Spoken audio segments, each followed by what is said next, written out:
So, Senator Maanzo, you listen to Kimani Ichung'wah, the leader of majority of the National Assembly, making those statements, and then you see the events at the Northlands property yesterday and Spectre East Africa. I mean, what comes to your mind, and is it just a coincidence, or how do you explain this?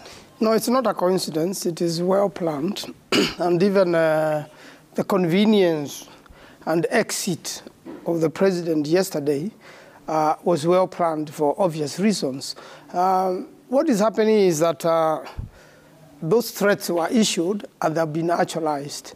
And while that happened, while it's a property which also should be protected since all Kenyans are equal, going back to what causes this, you see, if you allow demonstrations in the country without police interfering or stopping the demonstration or banning them, and again, as I said, with regulations, you see, in the whole of Commonwealth jurisdiction where Kenya belongs, when there are demonstrations, they are given like 2 hours from the regulations or 4 hours.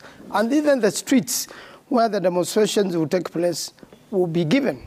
You saw in France, you have seen in Israel, all these places where there have been demonstrations. Unfortunately, in Kenya, the demonstrations, that constitutional right has been denied, the demonstrations have been disrupted, and any destruction of any property which has happened in the country because of the demonstrators has been because of the police have fought the people or restrained them from leaving Kibera or shot at them, and in fact, live bullets abused. The good thing about this is there are live videos. There is enough evidence, overwhelming evidence as to who did what where.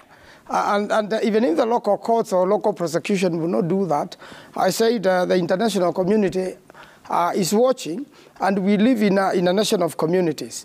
And therefore, when you issue threats and go on to actualize them, then it means that particular vigilante, and I'm very sure, because I know Honorable Ichung'wah for many years, I've been with him, his threats were not empty, and they were supported by the Honorable Moses Kuria, also now a minister.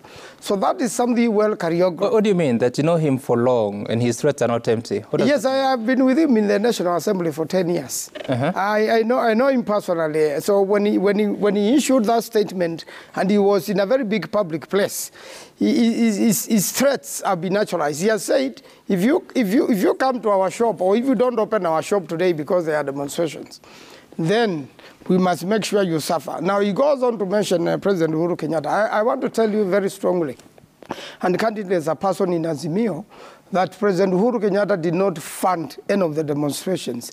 These demonstrations are not funded by anybody so far at all. And this is why we cannot afford to allow... How are you mobilizing? Well, I mean, we're using our own vehicles, our own fuel. Nobody calls these people to streets. Nobody pays these people. They just follow their leaders. And by the way, you must understand, in the last election, the election was highly contested. So you have Azimio controls more than half of the population of the country.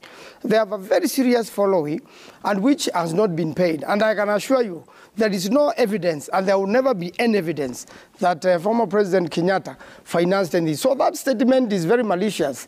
In fact, Kimani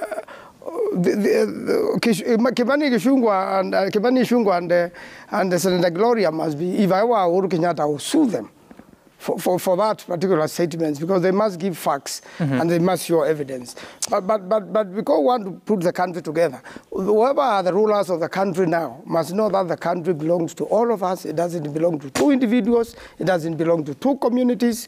We all are Kenyans, and whoever is in controls of power now, which there will be an election in 5 years, and where all this problem is, we need a fair arbiter to the next elections. Otherwise, there will be no need to have elections in this country if there is no fair arbiter. So we must all take the mistakes. There are many mistakes, and we must work on them. And finally, there is a cartoon on page 16 of the Standard, once a Gloria on the House.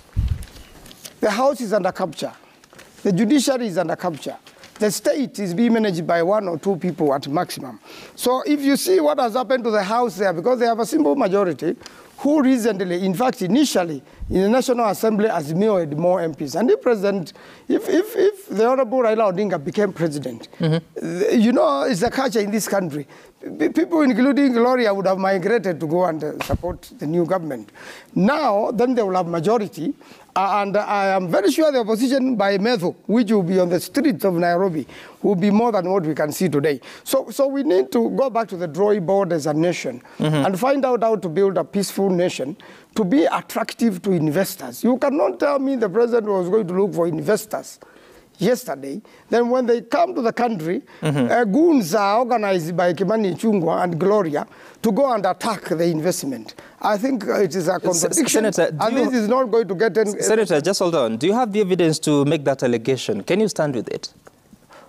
The person has Ichung'wah. Senator, just hold on. Ichung'wah has spoken about it publicly. He has threatened, and he has actualized the threat. And he was supported by Moses. That's what I'm asking, because you make a serious allegation that they organized goons to go and attack this property. But you have seen not only just attack, that was robbery. If the police were to be serious in this country, that is robbery with violence, that is theft, and then arson to cover the evidence up. So you're linking that to Kimani Ichung'wah? I really want to put it to him so that he can say he doesn't know. No, unfortunately he's not here. So when you make an allegation, that's what I'm asking. Do you have the evidence to show that indeed it is him that organized these people? I can only rely on what he said, he promised, and actually happened. So again, then he must now himself now come up again and address the nation and say he's not the one. Okay, enough allegations this morning.